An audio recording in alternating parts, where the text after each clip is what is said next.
网红老婆怕我婚后偷吃，竟在家里装满了针孔摄像头。更离谱的是，老婆为了涨粉，居然还开了群情直播，真是离谱他妈给离谱开门，离谱到家了。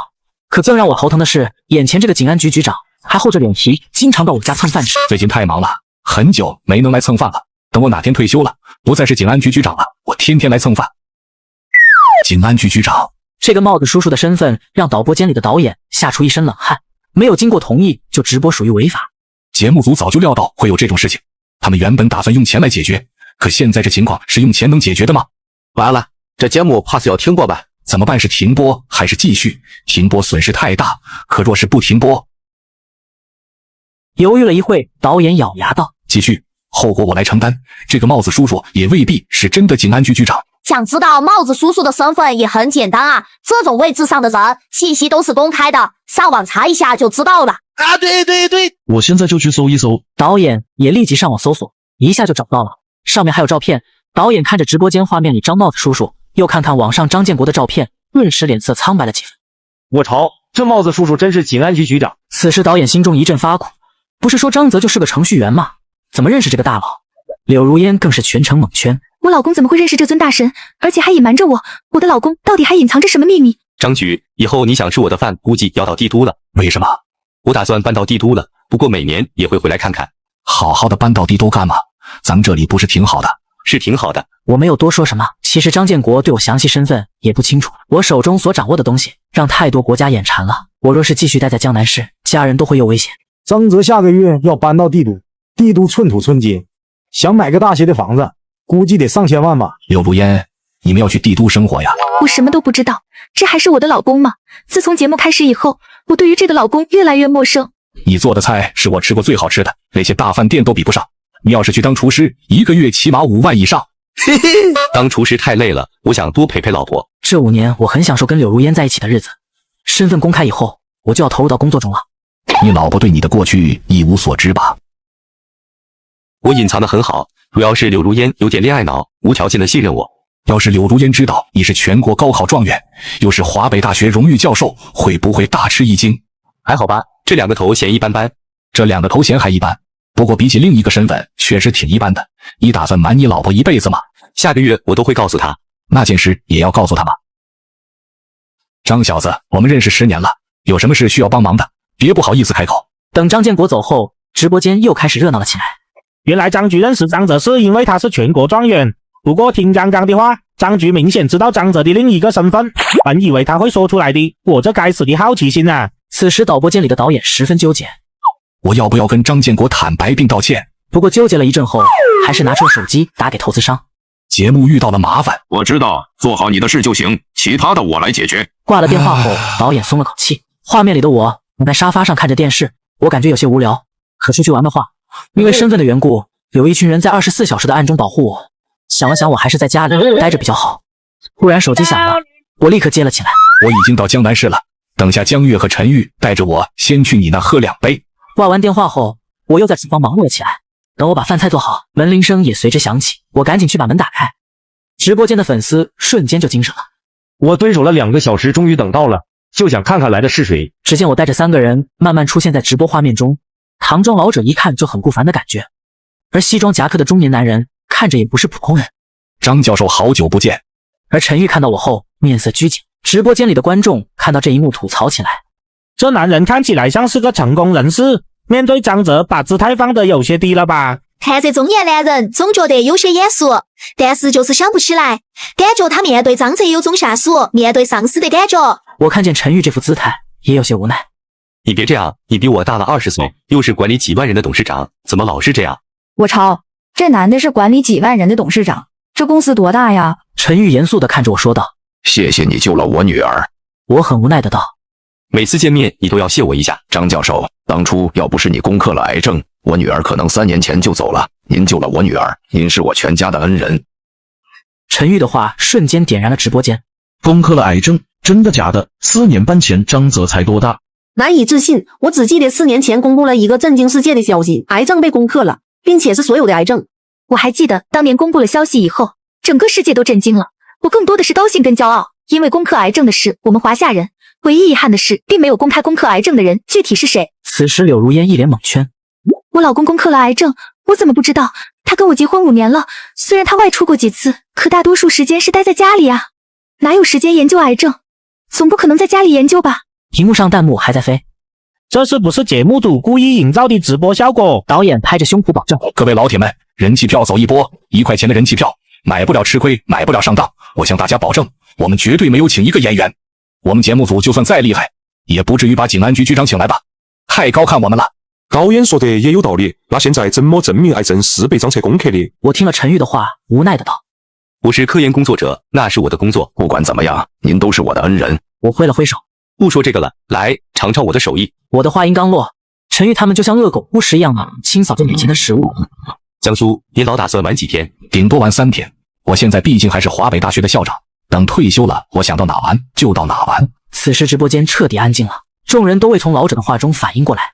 如果真是华北大学的校长，那我妥妥的要凉了呀！没经过华北大学的校长的同意就直播了对方，这。下一秒，导演风一般的跑到电脑前，敲起了键盘。不只是导演，无数的粉丝也在查询。不过半分钟，粉丝看着查到的资料，感到头皮发麻。是真的，这老者真是华北大学的校长。他真是华北大学的校长。柳如烟下意识地捂住了嘴。华北大学的校长竟然跟我老公这么熟。导演背下的魂都快飞了，赶忙打电话给投资商，结结巴巴的颤抖说道：华北北大学。话没说完就被打断了。我知道，继续直播，我一直盯着直播间。对方可是华北大学校长，真没事吗？我说了没事就是没事，你不用管那么多。好的。导演颤抖地挂断电话。投资商的本事有这么大吗？我感觉癌症可能真的是被张泽攻克的。你们想想，这几天的直播，到访的人好像都知道张泽的另一重身份，这老者的身份已经实锤，应该也能侧面实锤是张泽攻克了癌症。我们边吃边闲聊着，这时陈玉站了起来，举起酒杯看着我：张教授，再次谢谢你救了我女儿，我敬你一杯。我也无奈地站了起来，端起了酒杯，跟陈玉说道：这几年我也没有少麻烦你，一直让你跟我合起伙来骗我老婆。原来这几年我老公就是跟这个董事长假聊天骗我。你跟江叔都在江南市玩3天了。陈玉听后轻轻地摇头说道：我明天下午就回去，公司还有许多事情要处理，等那天辞掉东夏集团的董事长后，我就可以经常来陪你了。此刻粉丝们一个个上网查询东夏集团董事长，导演也立即上网查询，一边敲动键盘，心里一边胆战心惊，祈祷别又是一个大佬。30秒后，导演脸色一片煞白。东夏药业集团董事长陈玉，这又是大佬级别人物，我怎么这么倒霉？弄个探索节目遇到的大佬都是我惹不起的。要不要打电话给投资商？若是要停播，他应该会打电话给我。我查到了，东夏集团所生产的癌症药物，正是4年前公开的癌症药物。服了，张泽，我是真服了。4年前癌症被攻克，那个时候张泽才24岁，了不起啊！我老公原来这么厉害。直播画面里，我们闲聊着，江叔看着我，眼里满是欣赏之色。我活了大半辈子了，还是头一回遇到你这么厉害的年轻人，24岁就已经攻克了癌症，像你这种年纪一心搞科研的不多了。我轻轻地摇头道：人各有志，每个人的理想不同，有人想赚大钱，有人想出名，还有的人想过平平凡凡的日子。在科研所，像我年纪一样大的，一心搞科研的也有一些。江叔点点头。你的理想是什么？我微微一笑，神色变得严肃，语气也坚定起来。我的理想很简单，我要让人人都看得起病，我要让人类不再被病魔折磨，我要让……我的最后一句话没有完全说出来，其他的科研项目成果，他们并不知情，在没有得到上级领导允许之前，我半个字都不能透露。想想那些资本家搞科研研制药物，都是为了赚钱，甚至有些资本家更加可恶，明明能快速制除、快速治愈疾病的药物，偏偏选择那种服药时间长、效果又缓慢的药物。直播间在线人数已经突破70万了。我以前为什么那么傻叉？追的都是明星，像张泽这种默默无闻的科研工作者，才是我们应该去追的。柳如烟，以后我不爱你了。张教授的工作是为了天下苍生，以后你要好好照顾好张教授，让他没有后顾之忧。他更需要的是一个贤妻良母，而不是一个女网红。怎么回事？快切换画面！导演，设备出了问题，正在调试，暂时切换不了画面。各位老铁，节目组向你们致以深深的歉意，这段先别看啊。这哥们真是猛！这是什么直播节目？区区比赛吗？在线人数70万，怎么有这么多人？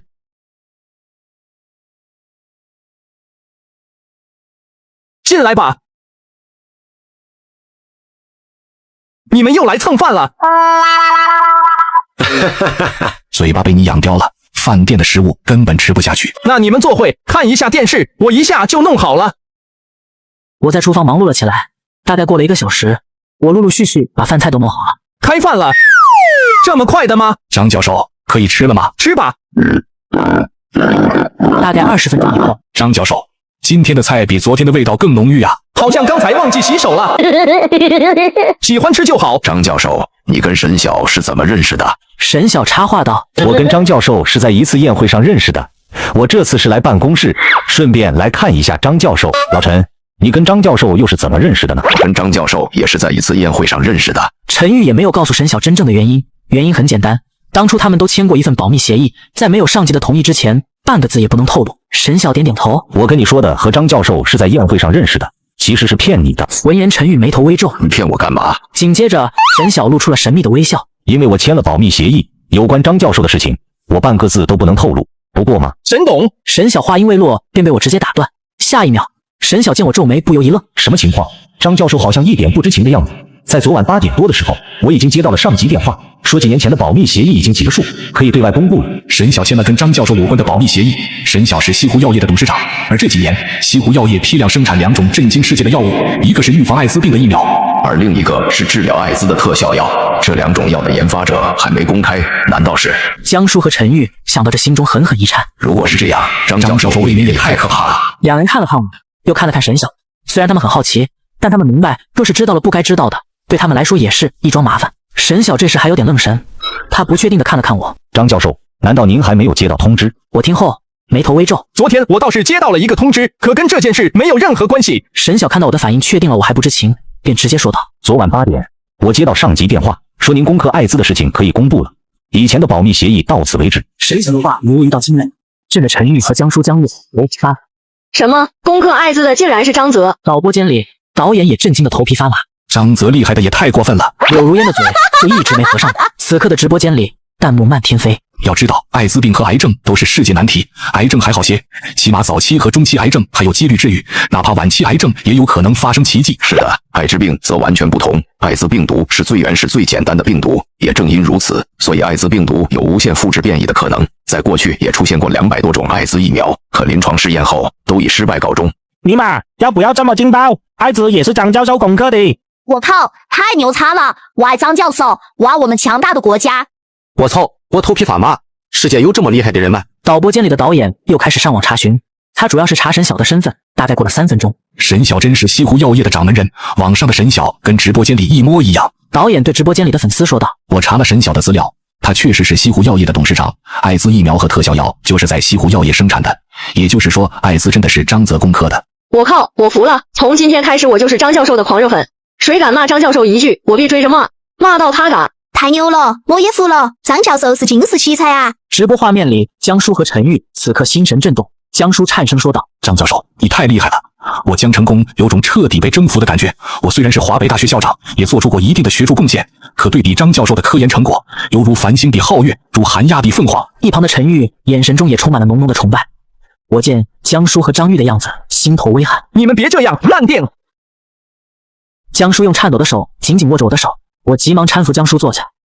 江叔，您别太激动，对身体不好。我虽然攻克了艾滋，但是也没有那么厉害，我也是在无数前人的基础上才做出来的。真要说起来，也不是我一个人的功劳，我只是站在前辈们的肩膀上，完成了最后一步罢了。江叔听后摇摇头：“张教授，您太谦虚了。虽说过去的科研工作者掌握了不少资料，但为什么他们掌握了那么多的资料，还是无法攻克艾滋？为什么只有您可以攻克了艾滋？”我竟无言以对。安抚一阵后，江叔的情绪逐渐稳定下来。这时陈玉好奇地看着我：“张教授，能说说你攻克艾滋的经历吗？”闻言，直播间里70万对耳朵竖了起来。刚开始这个项目的时候，我查阅了这方面的资料，然后让人安排了10个患者。我观察他们体内的病毒，发现艾滋病毒的复制速度和变异速度快得超出想象。人体免疫系统识别到病毒后，就要产生抗原。我见我说了这么多，他们4个还是很认真的听，于是我就继续装逼。总的来说，就是强化人体免疫系统。张教授，你真是太厉害了！江叔一脸震惊地看着我。别这样，我摆摆手，无奈道：“不说这些了，聊点其他的。”我有点怕江叔动不动就惊叹的样子。此刻直播间内，弹幕又开始涌动。张教授太谦虚了，很难想象攻克2大世界疾病的人这么谦虚。要是我估计狂到没边了，这样的张教授我喜欢。确实，谦虚但是又有实力的人，他们骨子里还是很有傲气的。要是有人说张教授在专业领域不如他，估计张教授的傲气就要显现出来了。牛逼啊，我的哥！话说回来，咱们直播间上百万人，有没有人得过艾滋？沉默了一会，有人发起了弹幕。我得过，也没什么大不了的，反正已经治好了，说多了都是泪。10年前我出去玩，遇到一个很主动的美女，我以为我桃花运来了，后来才知道那个女的是艾滋患者，出来报复社会的。如果不是张教授，我这辈子就废了。我跟楼上的经历差不多，奉劝大家出门小心点。如果你不是很帅，也不是很有钱，遇到一个认识不久就对你很主动的女人，真的要当心，切记。不过现在艾滋能治愈了，倒也无所谓了。你们还算好的，我更惨。我去网吧玩，刚坐下就感觉被什么东西扎了，站起来才看到一个带血的针。直播间上百万人忽然安静下来，一个个看着那些得过艾滋的人的弹幕，致敬张教授。随着几个人发着致敬的弹幕，一时间很多人跟风，直播间内又开始了刷屏。刘如烟，你老公太厉害了。此刻直播画面里，江叔的手机突然响了，江叔看了一眼，神色严肃地接起了电话。张部长，电话那头的人道：江校长，4年前你签署的保密协议失效，现在资料可以公开了。江叔听后道：好的，我知道了。江叔刚挂了电话，陈玉的手机也响了起来，陈玉也一脸严肃地往那边接起了电话。过了2分钟，陈玉挂了电话刚坐下，我的手机又响了，我看手机上张部长睡着，随后起身到一旁接了起来。张部长，电话那头的张部长直入主题：张教授，你攻克癌症和艾滋病的事情可以不用保密了。我听后皱眉道：这2件事现在就要正式公开吗？等10月1号正式在媒体上公开。江叔这时看着我：刚刚上级给我打电话，说你攻克癌症的事情可以说了，保密协议失效了。一旁的沈晓听后神色猛地一变，震惊地看着江叔：难道癌症也是张教授攻克的？张教授攻克癌症，我跟陈玉早就知道了。倒是你，要不是你今天来，我恐怕都不知道艾滋是张教授攻克的。此刻直播间的粉丝们也聊了起来，刚刚看到我们3人陆续接到了电话，又听到保密协议之类的，粉丝们都意识到，在这之前张泽身份是要保密的。导演，你好像摊上大事了。之前张教授没把攻克癌症和艾滋的事情告诉柳竹烟，估计是因为张教授也签署了保密协议。如今节目组全程直播张教授，节目组摊上大事了。话说这种事情，导演要判多少年？直播间粉丝们的议论把导演吓得脸色发白。妈妈，你买漏洞洞的护士姐姐衣服干嘛？昨晚爸爸不听话，妈妈扮护士，假装给爸爸打针，吓唬爸爸。妈妈骗人，明明妈妈就是在房间偷吃辣条，不给我吃就算了，还不给爸爸吃。我没吃辣条呀。那干嘛？昨晚我在门外偷听，只听见你吧唧嘴，爸爸还发出很痛苦的声音。此时直播间里的老铁们笑喷了。童言无忌，童言无忌啊！不过小孩的话往往是真话。柳如烟，昨晚你干嘛要关闭摄像头？你是怕我们没钱充 VIP 吗？我们要看付费内容。我叫你买护士装来犒劳我们的英雄长子，没想到你还真的去买了。导演在直播间里憋着笑。老婆，为了我们的2胎计划，今天还是叫你爸妈来幼儿园接小俊吧。我把熊孩子送到幼儿园以后，正在路上回味着昨天老婆超常发挥的各种镜头，突然一个人冲到我面前，二话不说就跪起来。义父，我就是搬运你的视频的那个混蛋，你们家观众老爷实在太猛了，哥哥举报我现在被关在了小黑屋，请义父原谅我。原来就是你这混蛋搬运了我的视频，现在知道我们家观众老爷厉害了吧？这是我们家观众老爷的皮鞋，我特意嘱咐观众老爷1个月别刷，就是特意留给你的，限你3秒钟舔干净，不然我就让你做不成男人。以后再敢搬运我的视频，就嘎了你，你可以滚了。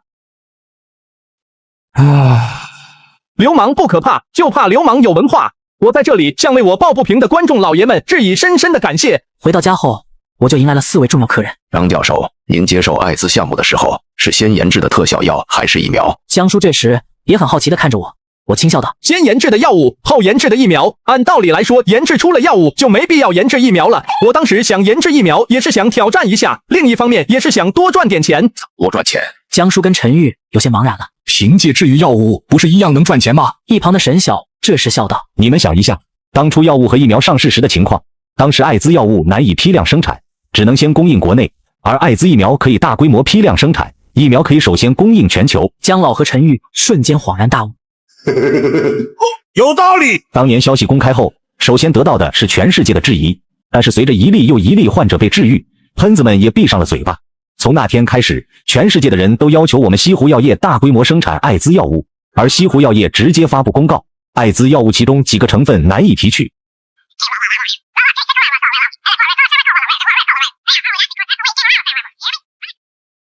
无奈之下，全世界都开始大批量采购艾滋疫苗。江叔和陈玉想到当年的事，就感到大快人心。此刻直播间的观众也想到了几年前的事情。当年去死爽，西湖药业估计靠艾滋疫苗赚了不少钱。我想起来了，后面艾滋疫苗在国内免费，把全世界的人都快气死了。是的，国内做的确实优秀，15亿支疫苗全部免费。导播间内，导演也很激动，他亲身经历了当年的事情。当时国人注射疫苗完全免费，外国人得花钱1000块一支。一旁的柳如烟也笑了起来。我的心情很难用言语来形容，总之就是很爽，我要再买一套空姐的。直播画面内，江叔和陈玉同时对沈晓竖起大拇指。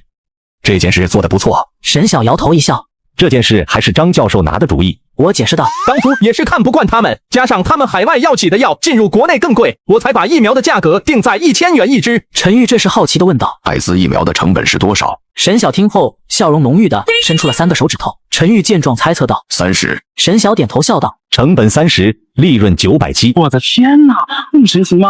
赚麻了呀！直播间的粉丝听到沈晓的话，一个个震惊的只能说我潮了。我潮，这消息太劲爆了！全世界除了龙国外，还有好几十亿人，这几十亿人哪怕只有1/5的人注射了艾滋疫苗，这都能让西湖药业赚麻了。牛逼，太特么的绝了！沈董牛掰，沈董再牛也没有张教授牛逼，还是张教授威武。直播间里的百万观众，并非都是龙国人，还有其他国家的人。他们听到我们几个的交谈，脸色瞬间难看。一支疫苗30块的成本，却卖到了1000元，凭借疫苗，西湖药业赚麻了。而且西湖药业又是国企，这让我们外国人心里更难受了。好歹我们有钱。还有一批人更加难受，他们曾经是龙国人，可后来移民到了西方发达国家。我当年移民出去的时候，内心非常骄傲，觉得自己高人一等。如今见到曾经被自己抛弃的故乡发展的这么好，我心中感觉很不是滋味，真想自己扇自己。对呀，就像自己摔落对象后，发现对方比自己过得还要好一样，那种心情很不是滋味。最可气的是，我移民出去以后，发现其实外国也没想象的那么好。可世上没有后悔药，就像成龙大哥说的，出去容易，想回来就难了。你们再也拿不到龙国的身份证，你们在外国人的眼中也不是那么纯粹的，大部分人觉得你们就是外来人口。直播画面里，我们边吃边聊，有种越聊越激动的势头。沈晓有些话痨，再加上喝了酒，话题一开就成了气氛组。沈晓笑道，前些天我看到了统计数据，如今艾滋病疫苗已经卖了30亿支，我看卖的也差不多了，市场就这么大。我跟公司高层研讨过了，决定停止销售艾滋疫苗，准备着手艾滋药物的销售。陈玉好奇地问道，艾滋药物打算怎么卖？沈晓轻笑着对众人伸出了一根手指，1盒1万，想要治愈艾滋需要3盒药。一旁的江叔琢磨了一会儿，现在国外这么多人都打了艾滋疫苗，买艾滋药物的估计不多了。沈晓点点头，国内是不会太多了，可国外的艾滋数量还是很多，买的人一样不会少。一旁的陈玉好奇地问道，1盒药物的成本是多少？1盒药的成本也不多，530块。江老跟陈玉听后不由一愣，成本530，售价1万，利润9000多。那些海外药企卖给我们的药利润更高，我们只卖1万1盒，已经很良心了。对了，药物的定价张教授也参与了。定价最后是我拍板的，卖价虽高，可是谁让海外药企卖给我们的药业很贵呢？我是科研工作者，虽然有人说科学本不该分国界，这句话我认同，可科学无国界，但科学家有啊，我是科学家，更是龙国的科学家。此刻直播间的粉丝纷纷发起了弹幕，这定价很到位，治愈一个艾滋患者要花3万块钱，这个价格应该还是能勉强接受的。要是我的话，直接10万1盒药。我想起几年前的一件事情，一个海外药企的药成本只有200元，却卖给我们1盒7万多，不就仗着他们的药是唯一，吃定了我们吗？对，我们就该以其人之道还治其人之身，让他们也尝尝当猪仔的感觉。不过100万人的直播间里也有少数不同的声音，有少数海外人听到艾滋药物成本这么低，偏偏卖价这么高，一个个感到很愤怒。又喜，张泽俊成本这么大，买价这么高，可血家攻克了疾病，制造出来的药物应该拼价才对。对的，我赞同，药物应该卖到10元1盒还差不多。许多人看到这些反对的声音，一个个不由得点进了他们的账号页面，发现都是海外人，纷纷发起弹幕回击。你个小义子，还科学家制造出来的药物，许教授是我们龙国人，卖1万1盒又咋了？咋不想想你们把200块钱成本的药卖到天价呢？就卖1万1盒怎么了？气死你！刚才那个戴个王八壳子，就以为我不知道你是漂亮国的了，是吗？导播间里的导演看到这一幕，直接把那些海外人的账号拉黑，踢出直播间。随后说道：“各位老铁，他们已经被我拉黑踢出直播间了。”直播间的人听后10000个不乐意了。干嘛把他们踢了？我要把他们骂一顿，骂爽了再把他们踢了，气死他们！就是，我还没骂够呢。导演，你这就不地道了吧？起码得等我们骂够了吧？那些个鸟人对他们不利的事情，就说要把药物价格降低，他们要是有了特效药，那价格又定的死贵的，这种人就该狠狠骂一顿。网红老婆怕我婚后偷吃，竟在家里装满了针孔摄像头。更离谱的是，老婆为了涨粉，居然还开了全程直播，真是离谱他妈！给离谱开门，离谱到家了！进来吧，请坐。好久不见，你显得更加成熟了。林燕来之前已经做好了心理建设，可看到张泽的那一刻，内心还是掀起了惊涛骇浪，面泛桃花。好久不见，你也更加漂亮了，张教授。你们也很美。这时直播间内150多万的粉丝都被狠狠的惊艳到了。卧槽，真漂亮！尤其为首的那位女士太有气质了，其他3个女人身材和样貌也都是顶尖，堪比柳如烟。我去，这4个人随便一个，我倾家荡产也要娶，我出1000万。楼上的你还要比脸不？1000万你就想娶到这么漂亮的女人吗？我出1个亿。直播间里，柳如烟眉头紧锁，醋意滔天。我就知道张泽这样优秀的男人不会这么老实，还一下4个，他的腰子顶得住吗？一旁的导演赶忙安慰道：“柳如烟，你别担心，张教授那么厉害，说不定已经研制出补腰子的药了呢。”直播画面里，张泽笑道：“张不说你给我带了龙国的礼物，礼物呢？”他们3个就是。哎呦我去！这老爷我真的服了，拿这个烤鸭干不？这上集逗我玩的吧？竟然送3个美女给我！龙国竟然送3个女人给张泽，张泽就算功劳再大也不能这么搞吧？林燕看到我的表情，顿时捂嘴笑了起来，紧接着看向3个女人，把上衣撩起来。我嘴上说着不要，而眼睛却很诚实，好奇的瞄了一眼，只见3人洁白的腹瞬间弹出3把手枪，紧接着3女又将左手抬起，手掌随即发生变化，最后竟变成了一把寒光闪闪的匕首。直播间的观众们都惊讶的合不拢嘴。我操，这3个美女竟然都是机器人！直播间内顿时炸开了锅。你天啊，这是我见过最逼真的机器人，就跟真人一模一样。刘如烟，你回家问问你老公，机器人哪里有卖？100万以内我都买。导播间内的柳如烟也一脸懵逼，这3个机器人确实太真实了，害我有这么一会都误会国家，太不靠谱了。导演意味深长地说道：“要是我有个女机器人就好了。”闻言，屏幕前的粉丝们纷纷调侃：“导演，你要女机器人干嘛？是不是有什么别的想法？”导演看着弹幕，笑脸一红：“如烟，你回去问问张教授，这机器人哪里有卖？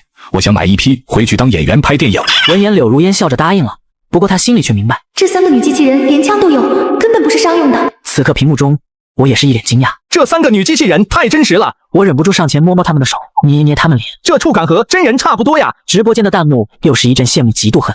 我操，张泽拿开你的咸猪手，该到我摸了，我也想摸你机器人的手，羡慕啊，好想那个人是我。我去，我现在感觉拿300万买这个女机器人都值了。柳如烟好像吃醋了。看到这一幕，我心里确实有些不舒服。虽然知道是机器人，但太逼真了，而且我老公还不停地捏来捏去。直播间的观众也纷纷调侃：“柳如烟，可能你是第一个吃机器人醋的人类。”回到直播画面里，林燕向我说道：“张泽，昨天你又有一笔13000亿的资金到账，总资产到达了4万亿。如果你不是去年捐了1万亿，现在最少也有5万亿的现金，你打算拿这笔钱干嘛？”闻言，我不加思索地对林燕说道：“我打算留下2000万，其他的钱全部捐给国家，用于军费开支。”接着我突然想到了什么，林燕，你稍等一下，我突然想到还有个重要的事情，先打个电话。我拿出电话给陈玉打了过去。电话接通后，陈玉笑着问道：“张教授，刚分开就想起我了吗？你抽个时间再来我这一趟，我这有感冒药和肺炎的药方，这药方副作用可以忽略不计，重感冒最多服药3天就能痊愈，轻感冒1天就能治好。”陈玉听后激动的道：“我马上订机票飞过去。对了，之前说好的醒酒胶囊的药方也一起给你。”陈玉听后更加激动了。好的，张教授，您一下拿出这么多药方，等批量生产后，估计你1年又能赚几万个小目标。听了陈玉的话，不在意的道：“我这样的人有国家养着，对钱没什么兴趣，赚到的钱我也基本都捐出去了。我研发这些药物，除了造福人类，更多的是想把药品价格打下来，最好是那些没良心的药企都破产。”电话那头的陈玉听到我的话，神色不禁动容，眼神中充满了崇拜之色。我又打了一个电话给西湖药业董事长沈晓。沈总，你抽时间再来我这一趟，我研制出了治疗痔疮的药物，外用药和内用药同时使用7天就能治愈痔疮。沈晓听后神色一变，太好了！如今市场上的痔疮药基本只对轻微病情有效，严重的痔疮就需要动手术治疗了，而且患者术中和术后极其痛苦，有病人说就像拉玻璃渣一样。我现在就订机票。那就先这样了，我还有朋友在这。一旁的林燕震惊地看着我，你这是要把药品领域重新洗牌啊？难怪国家要把我的科研小组新研制的机器人送到你这保护你，就连国家领导人都还没配置上。这时直播间内却突然出现了意外情况。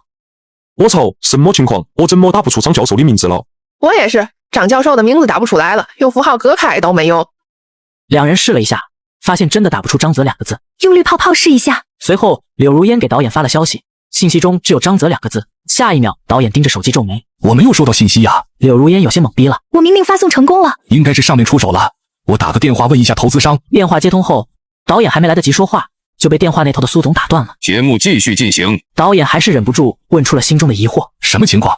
张教授的名字收不到了，上面出手了，其他你不用管，做好直播就行。对了，这2天多关注一下新闻。导演收起手机，对直播间的观众说道：刚刚收到消息，张教授名字的问题是因为上面出手了。直播间的观众露出恍然之色，原来是上面出手了，可是上面为什么这么做呢？张教授攻克了这么多疾病，按道理应该增加热度才对呀。导演看着弹幕也非常不解，只能说道：最近大家多看看新闻，或许能够找到答案。此刻直播画面里，林燕对我说道：国家将于9月9日，也就是后天，将向世界公布出你的个人财产和捐款数额，还有你发明的各种药物，还会向世界上展示你制造的核动力歼28战机和空天母舰，用于震慑其他国家。直播间听到这消息，瞬间爆炸了。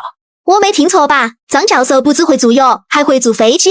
我只听说过航空母舰，没听说什么空天母舰。难道是会飞在天上的航空母舰吗？这真的可能吗？如果是真的，那我们住在龙国也太安全了呀！只要我们不去欺负别人，应该没有哪个国家敢欺负我们了。时间很快来到了下午5点钟，林燕依依不舍地离开。我掏出电话打给了张部，电话接通后我直入主题。张部长，不是说10月1号才公布我的个人信息吗？可能要提前了，上级现在要造势，让全世界关注龙国。紧接着张部长又严肃地说道：近些年我们科技井喷式发展，在很多领域已经追平发达国家，甚至已经超越西方的超级大国，国人也越来越自信。这次公开你的个人信息，也是为了进一步提升民族自信心，另外也是对全世界的一种威慑。